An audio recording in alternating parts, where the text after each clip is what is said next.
Welcome. My name is Dr. Laurie Bruce. I'm a clinical psychologist and mindfulness coach, and this is From Both Sides of the Couch. In this podcast, I will be sharing with you ideas, strategies, and nuggets of wisdom from my 25 years of experience as a therapist and as a client in my own therapy. I am passionate about helping the helpers, those of us who are caregivers, either by profession or in our personal lives. Join me as we explore topics such as building resilience, self-care and self-acceptance, reducing stress, anxiety, and guilt, and how to live the happiest and most fulfilling life possible. Let's get started.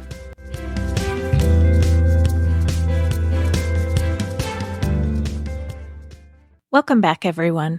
This is Dr. Laurie Bruce, clinical psychologist and mindfulness coach. Today, I'm going to be talking about a topic that repeatedly comes up in my practice, which is people-pleasing.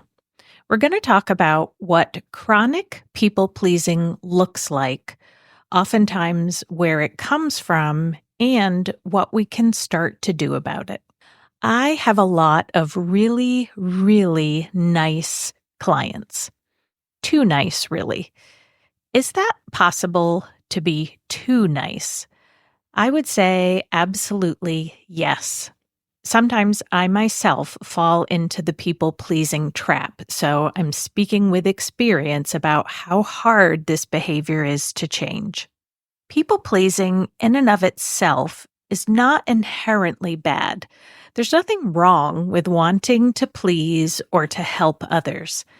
In fact, in some ways, wouldn't it be wonderful if more people put more effort into trying not to hurt other people? Isn't that what we try to teach our children, to be kind and to give to others? People-pleasing often comes from a really, really good place. We want to make other people happy. We want other people to have what they want, and we want to be helpful and give back to others when we can. How could this possibly be bad? Just like anything in life, even being nice can become a problem when it's done to excess.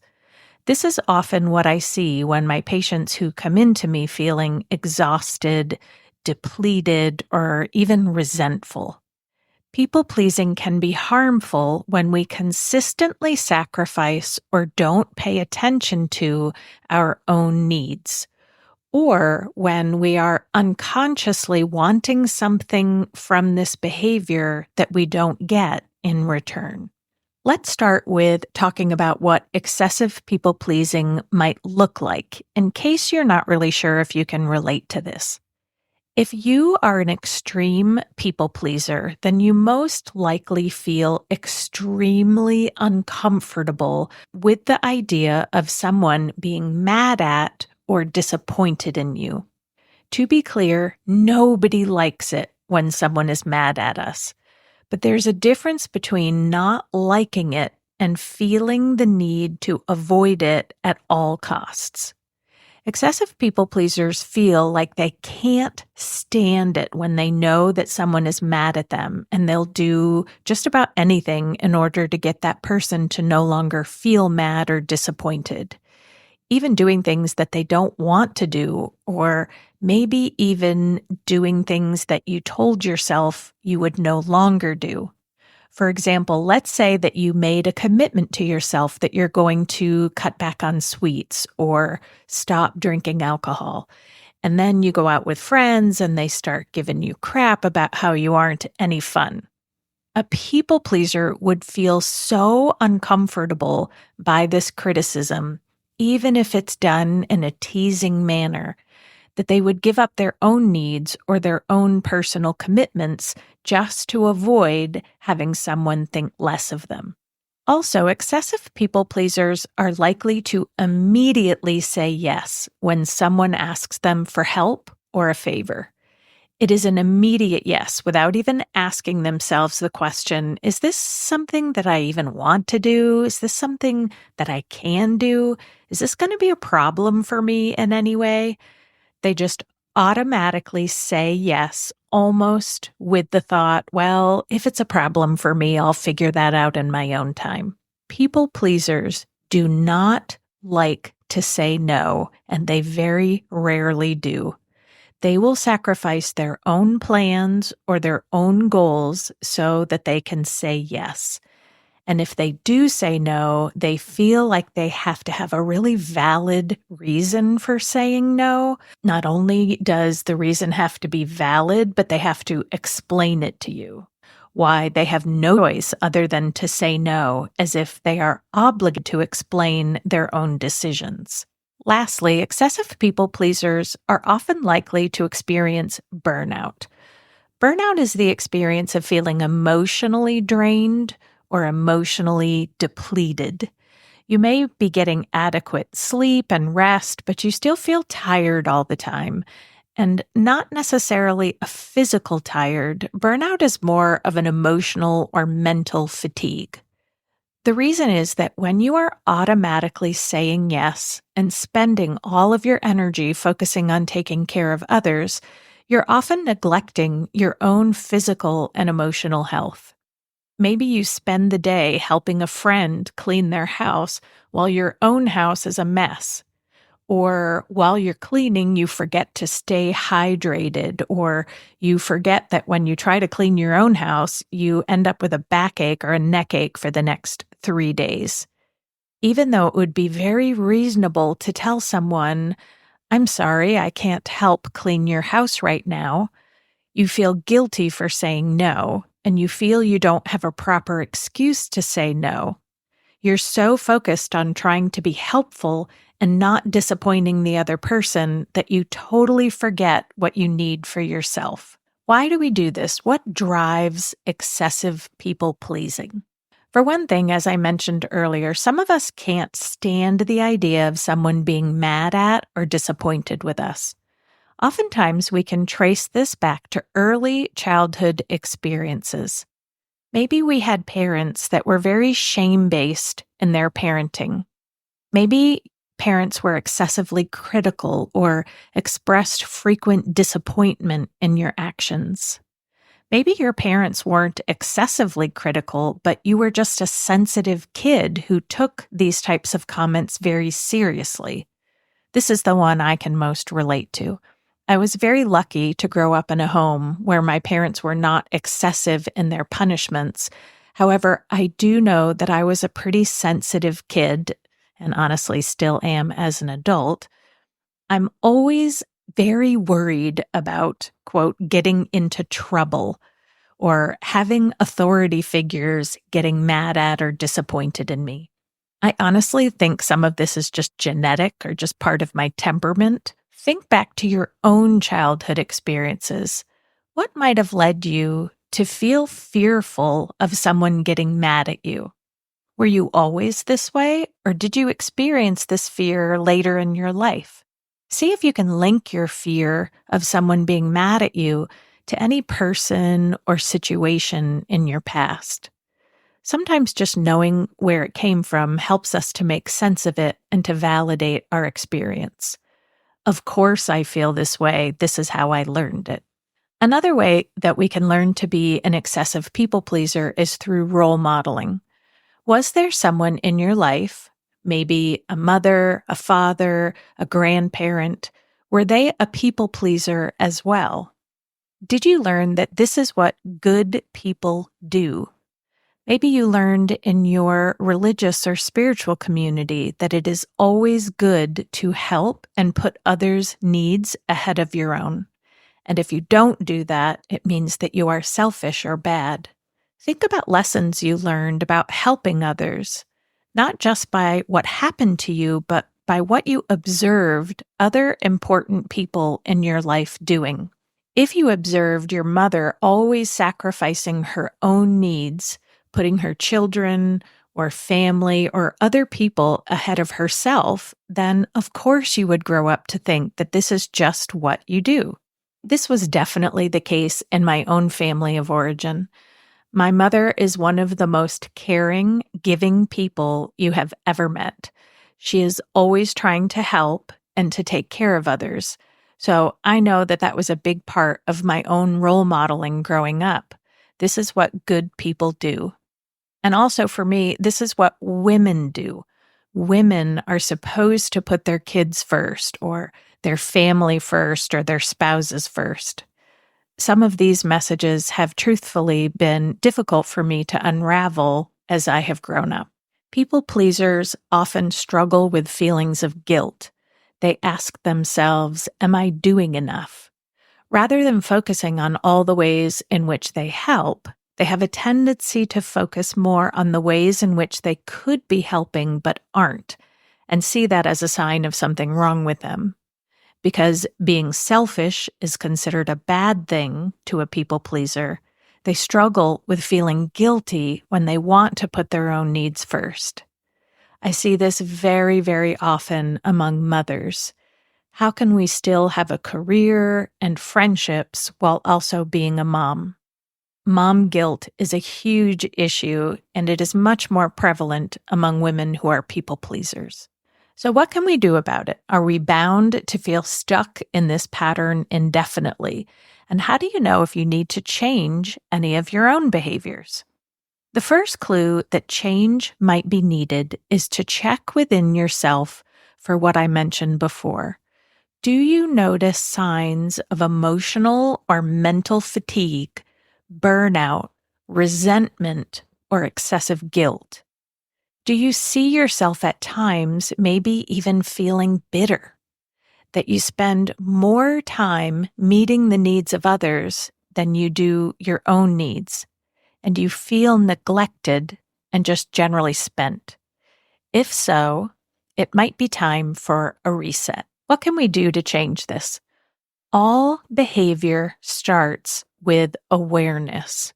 We cannot change what we are not aware of.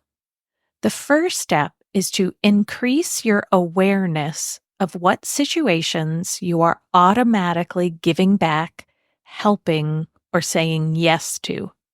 Is this a work problem, a home problem, a parenting problem, a romantic relationship problem, or maybe even all of the above? See if you can identify situations where you are much more likely to be people-pleasing, and if there are other situations where you feel more comfortable and less guilty taking care of your own needs. If you're able to see differences among situations, ask yourself, what am I doing in this situation where I do feel able to focus on my own needs that maybe I could transfer to this other situation? Let me give a client example. My patient, who I'll call Kelly, is an executive for a large company. She has a lot of responsibility and is highly respected at her job. Kelly finds it very easy to delegate, give constructive feedback to her staff, and to overall be assertive in her workplace. She does not worry very much about staff becoming angry or disappointed in her. She feels confident in her actions, and if staff are upset with her, then it is their concern to bring to her. She doesn't ruminate or worry about it. Although Kelly works very hard every day, she also knows that for her to stay at the top of her game, she has to take a break every day for lunch, and she takes other breaks during the day as needed to refuel emotionally and physically. She does not feel guilty about that because she knows she works very hard at her job and is an asset to her company. On the other hand, Kelly is not so confident in her romantic life. Kelly has been married and divorced twice and feels a lot of shame about this. She's had several romantic relationships with men over the years, and some of them have been emotionally and financially abusive. When Kelly starts a new relationship, she has a tendency to mold herself into a version of what she thinks her partner wants. She automatically does whatever her partner wants without much thought and feels guilty when she absolutely has to say no. She desperately wants the other person to like her and to continue dating her, so she often gives of herself emotionally, physically, and financially, even when her friends, family, or I, as her therapist, tell her to be cautious. Kelly came into therapy for this very issue. She is aware that she keeps making mistakes in her romantic life and does not understand where this pattern comes from. She wants to be in a healthy relationship, but is starting to doubt that it's possible for her. Kelly and I first started to work on the origins of people-pleasing behaviors in her romantic life. Kelly and I discovered that although she valued her intellectual skills, she had never valued much else about herself. She always felt insecure about her appearance and her body shape, and grew up with strong messages that women should always be attractive to men. Her mother put a lot of emphasis on body size and physical appearance, but less importance on education and professional success. Kelly learned that although she was smart, this was not necessarily an important characteristic to have. Kelly also heard a lot of messages about how a woman's value is determined by how a man feels about her. She observed that although her father was a kind and loving man, he could also at times be judgmental about his wife's appearance, and he put a lot of emphasis on the importance of being married and having a man in her life to, quote, take care of her. When Kelly got divorced, she felt profound shame that she was failing as a woman. This set up a pattern for Kelly to keep searching for love, to be highly anxious that it would not last, and she made herself vulnerable to men who wanted to use her as opposed to have a balanced and healthy relationship with her. Over time, Kelly and I worked on changing her behaviors. Although I think understanding the origin of a behavior pattern can be helpful and interesting, it is actually not the most important aspect of therapy. The most important aspect of therapy, in my opinion, is what am I going to do about it? I believe that there may be 1,000 causes of why we do what we do today, and we could spend years trying to understand the why. But answering the question, why am I this way, does very little to answer the question, what am I going to do about it? Kelly and I first worked on taking a break from dating.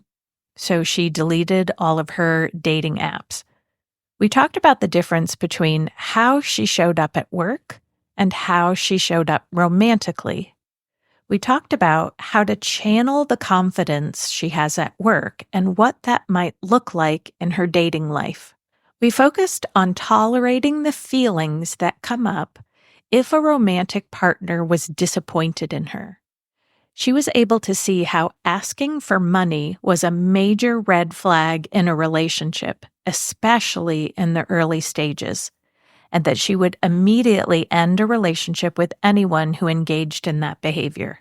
We discussed how the way in which another person tolerates or accepts your no is a very important indicator of the health of that relationship. A healthy person accepts your no. They don't repeatedly try to get you to change your mind. They don't pout or get angry or aggressive with you. If a person engages in any of those behaviors, then these are serious red flags. A healthy person truly cares about your needs too. So if you say no because it conflicts with your own needs, then they should understand and accept that. We also talked about enjoying her own company and learning how to be happy even if she was not in a relationship. Kelly did not know how to be alone. Whenever she was not in a relationship, she was trying to get into one. All of her time and emotional energy went into finding the perfect match. When Kelly dropped the idea of getting into a relationship and just focused for a while on learning to enjoy her alone time, She found that there were actually a lot of things she enjoyed doing that she did not need to be in a relationship to do. As a result, her female relationships strengthened, as well as she had more time to spend with her extended family.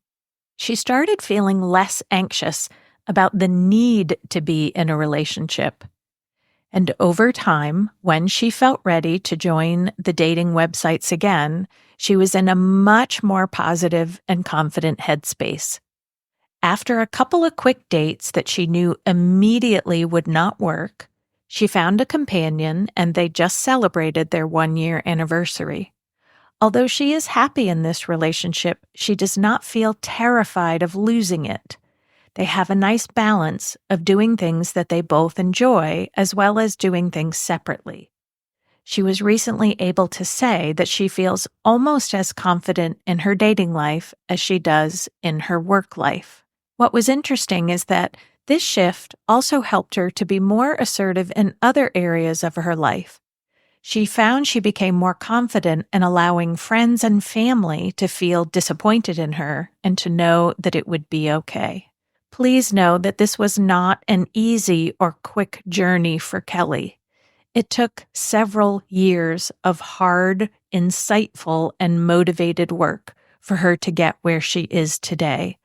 But she's proud of herself, of all that she has accomplished. If you find that your people-pleasing behavior impacts many areas of your life, I'd encourage you to practice an awareness skill that I'll just call the pause. When someone asks you for help, I want you to just pause. Take a few seconds to ask yourself, if I do this, how will I feel emotionally and physically? Would I feel tired, drained, or resentful afterwards? Or would I likely to feel energized and fulfilled? If you can't answer that question in the moment, then your default answer should always be, I can't give you an answer in this moment. Give me a day and I'll let you know. Take your time to think about the impact that helping someone will have on you. No matter how small a favor that person is asking, see if you can pause before automatically saying yes. Over time, when you practice the pause, you will find that a lot of what you have been doing is depleting you, not energizing you. If you feel even remotely depleted when thinking about saying yes, then your answer is no. In the beginning, you may feel scared that you will always say no and end up being a selfish person. The reality is, if you have been giving and giving, then for a while you will need to reset to focus on saying no. You might end up saying no a lot, and that's okay. In time, once you feel fulfilled again, you will be more likely to say yes. Think of the empty cup analogy. If you keep pouring out your cup into someone else's, your cup runs dry. You have so little to give others, and this makes you feel depleted. Saying no fills your own cup, and you may need to do this over and over until your cup is full again. Eventually, you will have more in your cup to spare. Lastly, and this is probably the hardest task, is to try to learn to sit with different emotions without having to fix or change them or get rid of them. When someone is angry or disappointed in you, it is likely to trigger anxiety within you. See if you can just sit with and tolerate these feelings of anxiety. Start small. The more you learn to tolerate this, the better you will get at it. It may never feel good, but we're not shooting for that. We're shooting for tolerable. We can tolerate the anxiety that will naturally come up if someone is upset with us, and learn that in time, that feeling will go away on its own. Now I'd love to hear from you. What do you notice about your people-pleasing behaviors?